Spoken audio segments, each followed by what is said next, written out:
अस्सलाम वालेकुम, मैं हूं मंसूर अहमद कुरैशी और आप देख रहे हैं मेरा नया व्लॉग। तो जनाब, इमरान खान साहब के खिलाफ 3 बड़े केसेस हैं जिनमें इमरान खान साहब फिक्स हो सकते हैं। वो 3 बड़े केसेस कौन से हैं? एक तो तोशाखाना केस है जो सेशन कोर्ट में भी लगा हुआ है और नैब भी उस हवाले से इंक्वायरी करने में मसरूफ़ है, और दूसरा केस जो है वो अलकादिर ट्रस्ट केस है, और तीसरा जो केस है वो 9 मई के वाक़यात हैं। अगर इमरान खान साहब तोशाखाना केस से भी बचते हैं, अगर वो अलकादिर ट्रस्ट केस से भी बचते हैं, और अगर वो 190 मिलियन पाउंड के केस से भी बचते हैं, तो फिर उनके खिलाफ 9 मई के हवाले से ही इतने वाक़यात हैं और उनके खिलाफ दहशतगर्दी एक्ट के तहत जो मुकदमात दर्ज हुए हैं वो 11 मुकदमात हैं, जिनमें इमरान खान साहब को जो 9 मई के वाक़यात में मुल्ज़िमान मुलविस हैं उनके जो बयानात हैं उनकी रोशनी में इमरान खान साहब को नामज़द किया गया है, और उनके ख़िलाफ़ जो केसेस हैं वो पुलिस अफसरान की मदियत में दर्ज किए गए हैं। तो इमरान खान साहब 9 मई के वाक़यात में जो मुकदमात इमरान खान साहब पर दर्ज हुए हैं उसी में ही फ़िक्स हो जाएंगे। तो फिर इमरान खान साहब के ख़िलाफ़ जो सज़ाएँ हैं वो कौन कौन सी इमरान खान साहब को किन किन केसेस में हो सकती हैं? इमरान खान साहब को तोशाखाना केस में फ़र्ज़ कर लें कि उन्हें 3 साल की कैद नहीं सुनाई जाती, तो भी इमरान खान साहब 5 साल के लिए इलेक्शन एक्ट के आर्टिकल 174 के तहत नाअहल हो सकते हैं। इसके अलावा उन्हें तोशाखाना केस में 1 लाख रुपए जुर्माना भी हो सकता है। वो तो खैर उनके लिए कोई बात ही नहीं है, लेकिन जो नाअहली है इमरान खान साहब की वो 5 साल की है। और अगर तोशाखाना केस में इमरान खान साहब को सेशन कोर्ट 3 साल की कैद भी सुना देती है, तो फिर इमरान खान साहब की जो नाअहली है वो 8 साल हो जाएगी। वो किस तरह से? इमरान खान साहब को पहले तो 3 साल कैद जेल में गुजारनी होगी, उसके बाद फिर इमरान खान साहब की जो नाअहली है वो 5 साल मज़ीद हो जाएगी। और अगर जो है ये नाअहली भी रहती है और इन्हें जेल नहीं होती, तो फिर इमरान खान साहब को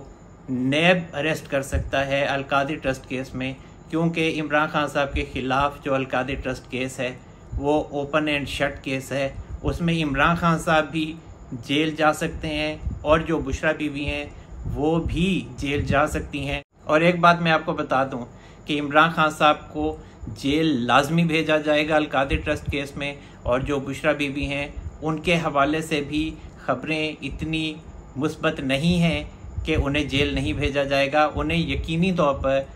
जेल भेजा जा सकता है, क्योंकि जो 9 मई के वाक़यात हैं और जो दीगर करप्शन के केसेस हैं, जो करप्शन के स्कैंडल्स हैं, उनमें बुशरा बीबी का नाम बराह रास्त आ रहा है, और इस हवाले से जो गवाहान हैं वो भी बड़े नामी गिरामी हैं, जिन्होंने नहायत अहम किरदार अदा किया है इमरान खान साहब की हुकूमत में। और वो जो गवाह हैं,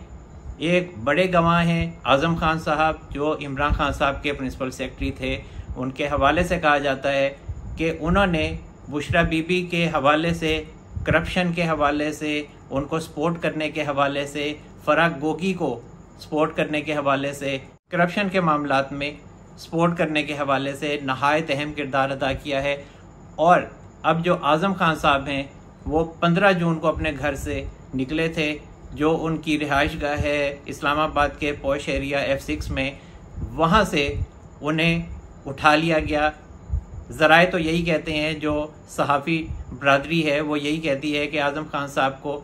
जो नामालूम अफराद थे वो अपने साथ ले गए, और अब उनके हवाले से ये कहा जा रहा है कि वो इमरान खान साहब के ख़िलाफ़ गवाही देने के लिए तैयार हो गए हैं। और जो नैब तरमीमी ऑर्डिनेंस है वो भी इसी वजह से सामने आया है कि उसमें कुछ पॉइंट्स हैं जो तरमीम की गई हैं, वो भी इसीलिए की गई हैं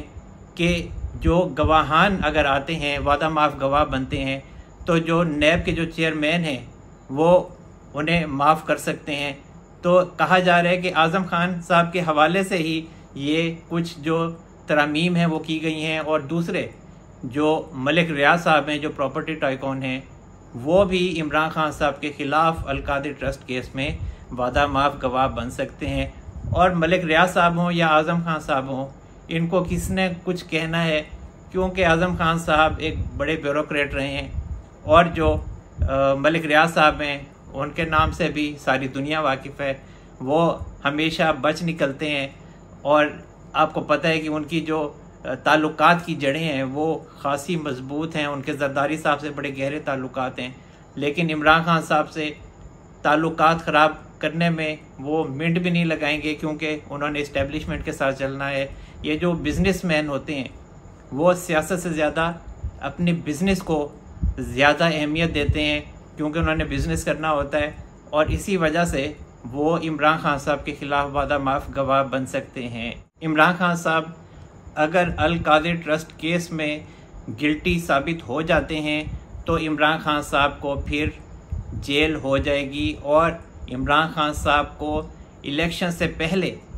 जेल भेजा जाएगा। और ख़बरें ये मौजूद हैं कि इमरान खान साहब को इलेक्शन से पहले नाअहल कर दिया जाएगा और इमरान खान साहब को फिक्स करने के लिए जेल भी भेजा जाएगा। उसके बाद फिर इलेक्शन कमीशन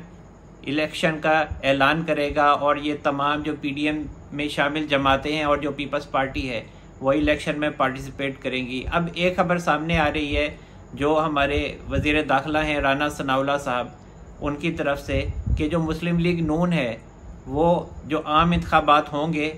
उनमें हर हलके से अपना कैंडिडेट खड़ा करेगी शेर के निशान पर। लेकिन मेरे पास खबर यही है कि मुस्लिम लीग नून 35 सीटों पर सीट एडजस्टमेंट करेगी। उनमें 5 जो हैं वो इस्तेहकाम पाकिस्तान के लोग हैं, जिनमें जहांगीर तरीन साहब, अली तरीन साहब, नौमान लंगड़ियाल साहब, ओन चौधरी साहब, अब्दुल अलीम खान साहब। इसके अलावा जो दीगर पीपल्स पार्टी है उसके भी कुछ उम्मीदवार हैं, जिनके हवाले से जो मुस्लिम लीग नून है वो सीट एडजस्टमेंट करेगी। उनमें कौन कौन से उम्मीदवार हो सकते हैं पीपल्स पार्टी के, जिनके लिए मुस्लिम लीग नून अपने उम्मीदवार खड़े नहीं करेगी? उनमें एक राजा परवेज़ अशरफ साहब हैं जो स्पीकर कौमी असम्बली हैं। इसके अलावा जो लाला मूसा से कमर जमान कायरा साहब, उनके हलके से भी मुस्लिम लीग नून अपना उम्मीदवार खड़ा नहीं करेगी। इसके अलावा नदीम अफजल चंद साहब हैं, उनके हलके से भी कहा जा रहा है कि मुस्लिम लीग नून अपना उम्मीदवार खड़ा नहीं करेगी। और भी कुछ लोग हैं जिनके हवाले से कहा जा रहा है कि मुस्लिम लीग नून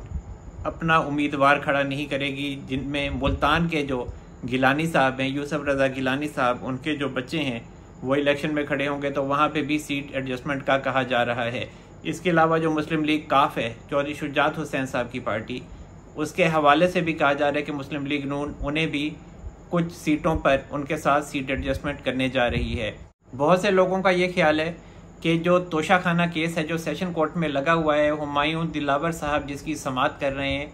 वो केस 2-3 दिनों से खासा धीमा हो गया है और उस पर कोई पेशरफ्त नहीं हो रही है। लेकिन ऐसी बात नहीं है। अभी 2 दिन पहले जो हुमायूं दिलावर साहब हैं और जो शेर अफजल साहब हैं जो पीटीआई के वकील थे, उनके दरमियान दौरान समाअत थोड़ी बहुत तलख कलामी हो गई थी और जो हुमायूं दिलावर साहब हैं उन्होंने शेर अफजल साहब से यही कहा था कि आज हम अब आपको नहीं सुनेंगे, अब कल देखा जाएगा, जिस पे शेर अफजल साहब ने कहा कि आप ऐसा नहीं कर सकते। जिस पे जो हुमायूं दिलावर साहब हैं उन्होंने कहा था कि लगता है कि आज आपको इसी मकसद के लिए लाया गया है। तो जिस पे जो शेर अफजल साहब हैं उन्होंने हुमायूं दिलावर साहब को तुर्की बा तुर्की जवाब दिया और कहा कि अगर मैं ये बात कहूँ कि आपको भी इस केस में इसी मकसद के लिए लाया गया है, तो उसके बाद जो हुमायूं दिलावर साहब हैं उन्होंने कहा कि आप खामोश हो जाएं, वरना मैं आपके जो मौकिल हैं इमरान खान साहब, उनके जो गिरफ्तारी के वारंट हैं वो जारी कर दूंगा। तो उसके बाद फिर जो बैरिस्टर गौहर साहब हैं वो शेर अफजल साहब को थपकी देते हुए बाहर ले गए और फिर समाअत मुलतवी कर दी गई थी। उसके बाद फिर जो हुमायूं दिलावर साहब हैं उन्होंने कहा था कि जो केस है वो रोज़ाना उसकी समाअत होगी और ये जो मामला है ये 1 महीने में पाए तकमील को पहुंच जाएगा। लेकिन फिर जो है अगले दिन इमरान खान साहब को हाज़िरी से इस्तिस्ना मिल गया था, फिर अगला दिन आया तो उसमें भी हाज़िरी से इस्तिस्ना मिल गया और जो इलेक्शन कमीशन के वकील थे अमजद परवेज़ साहब वो हाजिर नहीं हुए। तो अब जो हुमायूं दिलावर साहब हैं उन्होंने पीटीआई के जो वकला हैं उनसे कल कहा कि अब आइंदा जो समाअत होगी तोशाखाना केस की अब वो G11 जुडिशल कॉम्प्लेक्स में होगी, क्योंकि अब जो कोर्ट्स हैं वो अब F8 कचहरी से G11 जुडिशल कॉम्प्लेक्स में शिफ्ट हो रही हैं। वैसे ये जो मामला है जुडिशल कॉम्प्लेक्स में शिफ्ट होने का अदालतों का, जो F8 कचहरी में थी पहले भी F8 कचहरी से अदालतें कभी उठती ही नहीं रही, और जो वकला हैं वो भी जो कब्जे हैं वो लगा के बैठे हुए हैं, और इसी वजह से जो F8 कचहरी है वहाँ पे तिल धरने को जगह नहीं होती, और इतना रश होता है कि बंदा 100 दफ़ा सोचता है कि वहाँ जाए कि ना जाए। तो अब अगर जुडिशल कॉम्प्लेक्स में ये तमाम अदालतें शिफ्ट हो रही हैं और वकला जो हैं ये तमाम उठ के वहाँ चले जाएंगे, तो जो F8 में रहने वाले शहरी हैं उनकी ज़िंदगियों में ज़रूर सुकून आ जाएगा। और अब जो मामला है तोशाखाना का नैब में, उसके हवाले से भी अहम खबर सामने आई है कि जो नैब है उसने इमरान खान साहब के ख़िलाफ़ तोशाखाना केस में जो इंक्वायरी थी उसको इन्वेस्टिगेशन में तब्दील कर दिया है, और इमरान खान साहब को इस हवाले से नोटिस भी जारी कर दिया गया है, और कहा गया है कि जो बयानात हैं तोशाखाना केस में इमरान खान साहब के ख़िलाफ़, उसकी रोशनी में अब इमरान खान साहब के ख़िलाफ़ जो इंक्वायरी थी वो इन्वेस्टिगेशन में तब्दील कर दी गई है। और अब इमरान खान साहब को 17 जुलाई को दिन 2 बजे नैब में तलब किया गया है, और कहा जा रहा है कि अब इमरान खान साहब को ज़ाती हैसियत में रिपोर्ट ऑफ इंक्वायरी नैब पेश करेगा। और जो तोशाखाना केस है सेशन कोर्ट में जो चल रहा है, उस हवाले से भी नहायत अहम खबर सामने आई है कि जो इलेक्शन कमीशन था उसने सेशन कोर्ट में हुमायूं दिलावर साहब की अदालत में इमरान खान साहब के ख़िलाफ़ 2 गवाहान पेश किए थे। अभी उनकी भी गवाही नहीं ली गई। अब जो जुडिशल कॉम्प्लेक्स G11 में समाअत होगी वहाँ गवाहान के जो बयानात हैं वो कलमबंद किए जाएंगे जो सेशन कोर्ट के जज हैं हुमायूं दिलावर साहब की अदालत में। लेकिन 2 दिन पहले एक अहम डेवलपमेंट हुई है, और वो ये हुई है कि जो इलेक्शन कमीशन है उसने सेशन कोर्ट में इमरान खान साहब के ख़िलाफ़ तोशाखाना केस में मज़ीद 5 गवाहान के लिए दरख्वास्त दायर कर दी है, जिसमें उन्होंने कहा है कि हम 2 गवाहान के अलावा मज़ीद इमरान खान साहब के ख़िलाफ़ तोशाखाना केस में 5 गवाहान पेश करना चाहते हैं। उनमें से जो 4 गवाहान हैं वो कैबिनेट डिवीज़न के हैं, और उनमें से एक ऐसे साहब हैं जो तोशाखाना का तमाम रिकॉर्ड नोट करते रहे हैं, और वो इमरान खान साहब के ख़िलाफ़ बयान देंगे। जो भी रिकॉर्ड है इमरान खान साहब का, तो उस हवाले से बयान उनका भी कलमबंद किए जाने का इम्कान है। अभी बहरहाल दरख्वास्त लगी हुई है, और हुमायूं दिलावर साहब ने अभी उस पर समाअत करनी है।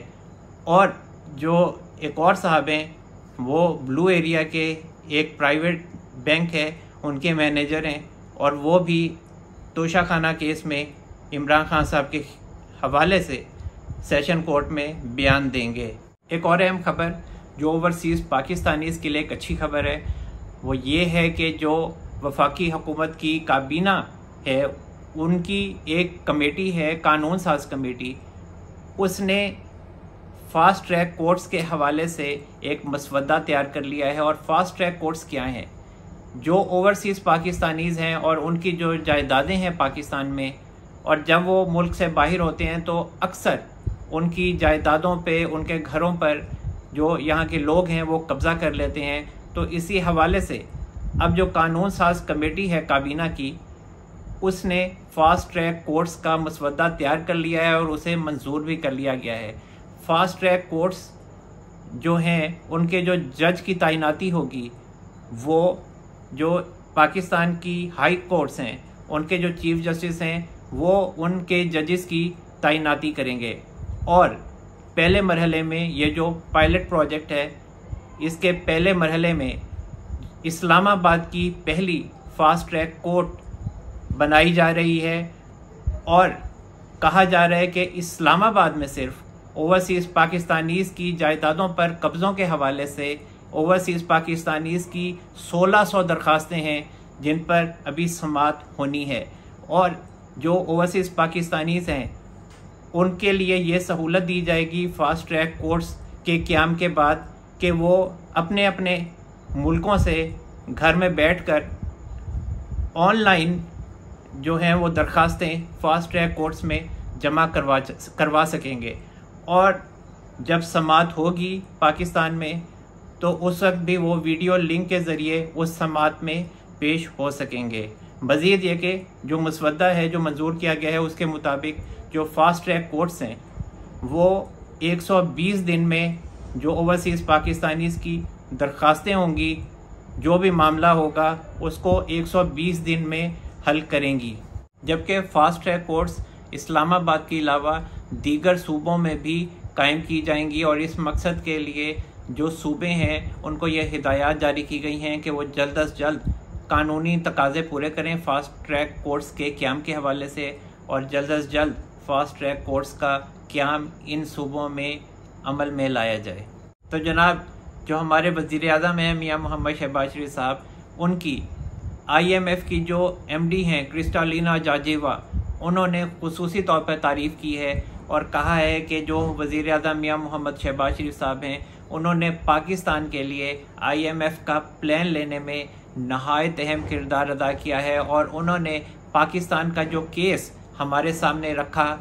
उससे महसूस हुआ कि वज़ीर आज़म मियां मोहम्मद शहबाज शरीफ साहब खासे संजीदा हैं। वरना माजी में जो एग्जेक्टिव बोर्ड था IMF का वो नहीं चाहता था कि पाकिस्तान का IMF प्लान मंजूर किया जाए, क्योंकि यहाँ पर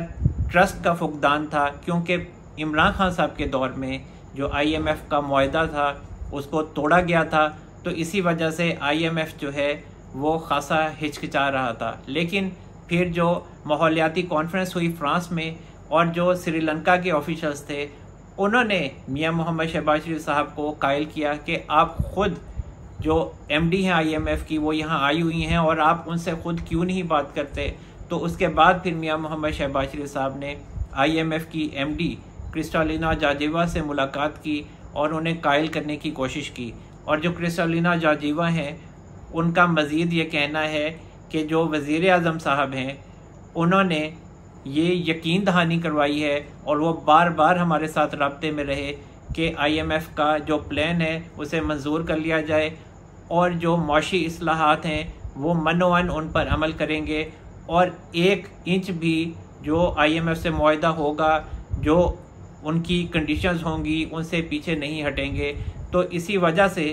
फिर जो एग्जेक्टिव बोर्ड है उसके सामने क्रिस्टालिना जॉर्जिवा ने वज़ीर आज़म साहब का मौक़िफ़ रखा और फिर क्रिस्टालिना जॉर्जिवा ने एग्जेक्टिव बोर्ड को कायल किया। और उसके बाद फिर जो पाकिस्तान का मुआहदा है IMF के हवाले से 9 महीने का स्टैंड बाई मुआहदा, तो फिर पाकिस्तान को $3 अरब का मुआहदा हो गया। और जो पहला फेज़ है पाकिस्तान को IMF की तरफ से $1 अरब और 20 करोड़ मौसूल हो चुके हैं, जबकि $1 अरब और 80 करोड़ जो आइंदा निगरान हुकूमत होगी और वो नवंबर में जारी होंगे। और उसके बाद एक तीसरा फेज़ आएगा जिसमें पाकिस्तान को फरवरी में तमाम पेमेंट रिसीव हो जाएगी और ये तमाम जो प्लान है $3 अरब का वो मुकम्मल हो जाएगा। उसके बाद फिर पाकिस्तान दोबारा से नए प्लान के लिए कोशिश करेगा। और उस हवाले से भी जो क्रिस्टालिना जॉर्जिवा हैं उन्होंने इस अज़म का इजहार किया है कि पाकिस्तान IMF का एक अहम रुकन है और जो IMF है वो पाकिस्तान की जो मुआशी सूरत हाल है उस हवाले से पाकिस्तान की मदद करता रहेगा। और वज़ीर आज़म मियां मोहम्मद शहबाज शरीफ साहब ने भी इस बात का इयादा किया है कि अगर हमारी दोबारा हुकूमत आती है तो हम IMF के साथ चलने को तैयार हैं और हमारी कोशिश होगी कि हम IMF के साथ मुआशी इस्लाहात को पाया तकमील तक पहुँचाएँ। और पाकिस्तान चाहेगा कि IMF से मदद लेकर वो अपनी मुआशी सूरत हाल को मज़ीद बेहतर कर सके। पीपल्स पार्टी का एक नहायत अहम बयान सामने आया है और जो नैयर बुखारी हैं उनके अहम रहनुमा, उन्होंने ये बयान दिया है कि जो पीपल्स पार्टी है वो ये चाहती है कि जो असम्बलीज़ हैं वो अपनी मुद्दत पूरी करें और उसके बाद जो हुकूमत है वो घर चली जाए। अगर पीपल्स पार्टी के इस बयान को मान लिया जाए और इसको देखा जाए तो यही रिज़ल्ट निकलता है कि पीपल्स पार्टी चाहती है कि असम्बलीज़ अपनी मुद्दत पूरी करें और इलेक्शन जो हैं वो आइंदा 60 दिन में हो जाएं। लेकिन जो मुस्लिम लीग नून है वो चाहती है कि जो असम्बलीज़ हैं वो वक्त से पहले डिज़ोल्व हो जाएं, मतलब 8 अगस्त से लेके 11 अगस्त के बीच में कहीं ना कहीं असम्बलीज़ को डिज़ोल्व कर दिया जाए। तो ये क्यों इस तरह का पीपल्स पार्टी ने बयान दिया है? पीपल्स पार्टी ने ये बयान इसी वजह से दिया है कि पीपल्स पार्टी चाहती है कि इलेक्शन पाकिस्तान में जल्द अज जल्द हो जाएं। वो क्यों हो जाएं? वो इसी वजह से हो जाएं कि पीपल्स पार्टी नहीं चाहती कि वज़ीर जो मियां नवाज शरीफ साहब हैं उनके होते हुए इलेक्शन हो, क्योंकि अभी वो माहौल मियां नवाज शरीफ साहब के आने का नहीं बन रहा। मियां नवाज शरीफ साहब के पाकिस्तान आने में अभी थोड़ा टाइम है, क्योंकि बंदयाल साहब जो चीफ जस्टिस उमरता बंदयाल साहब हैं वो बैठे हुए हैं और वो 16 सितंबर को रिटायर होंगे, तो उससे पहले मियां नवाज शरीफ साहब पाकिस्तान नहीं आएंगे। और अगस्त में क्या वो सितंबर के भी एंड में आने का उनका इरादा है और वो सितंबर के एंड में आ सकते हैं। तो इस दौरान में जो पीपल्स पार्टी है वो चाहती है कि मियां नवाज शरीफ साहब को इलेक्शन कैंपेन चलाने का ज़्यादा टाइम ना मिले और इलेक्शन जो है वो पहले हो जाएं। अब इलेक्शन जो है वो फ्री एंड फेयर होने हैं। तो अगर मियां नवाज शरीफ साहब पाकिस्तान लेट आते हैं और इस दौरान इलेक्शन हो जाते हैं तो फिर सूरत हाल पीपल्स पार्टी के हक में जा सकती है। और अगर मियां नवाज शरीफ साहब पाकिस्तान आ जाते हैं तो फिर जो नंबर गेम है वो खासा तब्दील हो जाएगा और सीटें जो हैं वो मुस्लिम लीग नून को ज़्यादा मिल सकती हैं। तो इसी वजह से पीपल्स पार्टी ये चाहती है कि जो निगरान सेटअप है वो 60 दिन का हो, और जो मुस्लिम लीग नून है वो ये चाहती है कि निगरान सेटअप 90 दिन का हो और उसके बाद इसको खींचा जा सके और इलेक्शन जो है वो मार्च 2024 में होंगे। ये अभी फ़िलहाल इलेक्शन नहीं होंगे, ये मैं आपको पहले भी बता चुका हूँ। और ये जो इलेक्शन कमीशन है यही कोई रास्ता निकालेगा कि इलेक्शन जो है वो लेट हो जाएंगे, क्योंकि इस तरह से सियासतदान कहने जोगे हो जाएंगे कि जी हम तो इलेक्शन के लिए तैयार हैं और हमने तो असम्बलीज़ भी डिज़ोल्व कर दी थी कि 90 दिनों में इलेक्शन हो जाए या 60 दिन में इलेक्शन हो जाए, लेकिन ये तो इलेक्शन कमीशन ने डिसाइड करना है। और इलेक्शन कमीशन एक खुद मुख्तार इदारा है जिसकी बहुत ज़्यादा चर्चा हो चुकी है कि जी इलेक्शन कमीशन एक आज़ाद इदारा है। तो जब इलेक्शन कमीशन के ऊपर सारा मलबा डालेंगे तो फिर सियासतदान उस मामले से बच जाएंगे, जबकि जो मर्जी है वो सियासतदानों की है। और इलेक्शन लेट होने का धब्बा सियासतदानों पर नहीं लगेगा कि जी सियासतदानों ने गैर आइनी काम किया है और इलेक्शन को डिले करवाया है। तो ये मामला जो है ये इलेक्शन कमीशन के सपुर्द किया जाएगा और किया जा रहा है कि वो इलेक्शन का इनकाद करे और इसको मार्च 2024 तक ले जाए। मैंने आपको एक वीलॉग में बताया था कि पाकिस्तान के केयर टेकर पीएम कौन होंगे। उस हवाले से मैंने आपको 2-3 नाम भी दिए थे। लोगों ने तो काफ़ी नाम दिए, लेकिन मैंने आपको 2-3 नाम बताए थे। एक मैंने आपको मोहसिन नकवी साहब का बताया था, एक मैंने आपको नजम सेठी साहब का बताया था और एक मैंने आपको मोहसिन बेग साहब का बताया था। और मैंने आपको एक बात बताई थी, मैंने आपको कहा था कि जो मोहसिन नकवी साहब हैं उनके हवाले से मैंने ये बात आपको तकरीबन 3 हफ्ते पहले बताई थी कि मोहसिन नकवी साहब के हवाले से ये कहा जा रहा है कि मोहसिन नकवी साहब को पंजाब के केयर टेकर सीएम की सीट से हटाकर उन्हें केयर टेकर पीएम बना दिया जाए। और अब ये खबर कंफर्म हो रही है, सामने आ रही है। और जो बड़े हलके हैं इस्लामाबाद के और रावलपिंडी के, वहाँ ये बात कही जा रही है कि जो मोहसिन नकवी साहब हैं उनको आइंदा केयर टेकर पीएम बनाया जाए। और उसके बाद सवाल पैदा होता है कि फिर केयर टेकर सीएम पंजाब कौन होंगे। तो उस हवाले से कहा जा रहा है कि जो 35 पंक्चर वाले नजम सेठी साहब हैं, जो इमरान खान साहब उनके ऊपर इल्ज़ाम लगाते रहे हैं, तो नजम सेठी साहब को फिर सीएम पंजाब बनाया जा सकता है। और मैंने नजम सेठी साहब का नाम क्यों लिया था? मैंने ये अंदाज़ा लगाया था कि नजम सेठी साहब को कोई बड़ा ओहदा दिया जाएगा, वो इस वजह से कि नजम सेठी साहब को अब पीसीबी के तो अब चेयरमैन नहीं रहे, वो गवर्निंग बॉडी के भी कोई करता धरता नहीं रहे, अब पीसीबी से वो फारिग हो गए हैं। तो मुझे ये खबर मिली थी जो इसहाक डार साहब हैं उन्होंने नजम सेठी साहब को कायल किया था पीसीबी से हटने के लिए और कहा था कि हम आपको कोई और बड़ा ओहदा दे देंगे, तो अभी आप पीसीबी को छोड़ दें। तो इसी वजह से फिर नजम सेठी साहब हैं वो खामोशी से पीसीबी से अलहदा हो गए थे। तो उसी बिना पर मैंने आपको ये बात कही थी कि जो नजम सेठी साहब हैं उनको कोई ना कोई केयर टेकर सेटअप में बड़ी सीट मिल सकती है, तो या तो वो केयर टेकर पीएम हो सकते हैं या फिर वो केयर टेकर सीएम पंजाब हो सकते हैं। तो अब देखना ये है कि उनको कौन सा ओहदा मिलता है। तो जनाब आखिर में जो फैज़ हमीद साहब के भाई हैं नजफ़ हमीद साहब, उनके हवाले से बात कर लेते हैं कि खबर मौसूल हुई है कि चकवाल में उनकी रिहाइश गाह पर एक चोरी हो गई है। जब वो लाहौर में अपने इलाज के सिलसिले में गए हुए थे तो पीछे घर में उनके लॉकर से 1 करोड़ रुपए नकद और एक आईफोन 13 प्रो मैक्स चोरी कर लिया गया। नजफ़ हमीद साहब जो हैं वो रावलपिंडी में एक मशहूर पटवारी समझे जाते थे, और जब मियां नवाज शरीफ साहब की 2013 से 2018 में हुकूमत थी और चौधरी निसार अली खान साहब वज़ीर दाखिला थे, तो उनकी जो मलिक रियाज साहब हैं उनसे नहीं बनती थी, और मलिक रियाज साहब से नहीं बनती थी तो फिर जो चौधरी निसार अली खान साहब हैं उनकी चौधरी एतजाज़ एहसन साहब से भी नहीं बनती थी, क्योंकि जो चौधरी एतजाज़ एहसन साहब थे वो मलिक रियाज साहब के उस वक्त वकील थे, और जो चौधरी निसार अली खान साहब थे वो चाहते थे कि मलिक रियाज साहब को यहाँ से फारिग कर दिया जाए रावलपिंडी इस्लामाबाद से। और जो नजफ़ हमीद साहब हैं, मैंने जैसा कि आपको बताया कि उनके मलिक रियाज साहब से ताल्लुकात बहुत गहरे थे, तो फिर चौधरी निसार अली खान साहब ने ये जितना भी कब्ज़ा माफिया था ज़मीनों के हवाले से, उसको रावलपिंडी से निकाल के दूर दराज के इलाकों में भेज दिया था। और नजफ़ हमीद साहब जो हैं वो भी फिर रावलपिंडी से निकाले गए और फिर उन्हें चकवाल भेज दिया गया था उनके आबाई इलाके में। उनके बाद फिर इनकी सिफारिशें फुरशें हुई और ये भी एक बहुत बड़े पावे समझे जाते थे, और ज़मीनों के मामलात में फिर ये नायब तहसीलदार बना दिए गए।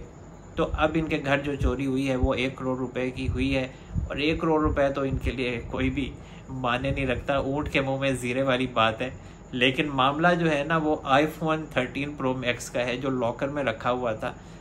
और वो जो है लग रहा है ना कि आईफोन 13 प्रो मैक्स चोरी नहीं हुआ, हथियाया गया है, और किसी की तरफ से हथियाया गया है। अब देखते हैं कि वो आईफोन 13 प्रो मैक्स